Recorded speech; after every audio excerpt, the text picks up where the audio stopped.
levar pra casa depois de um dia normal.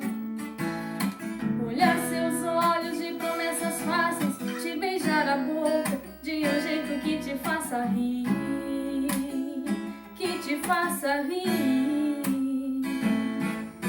Hoje eu preciso te abraçar, sentir teu cheiro de roupa limpa pra esquecer os meus anseios e dormir em paz. Hoje eu preciso ouvir qualquer palavra tua, qualquer frase exagerada que me faça sentir alegria.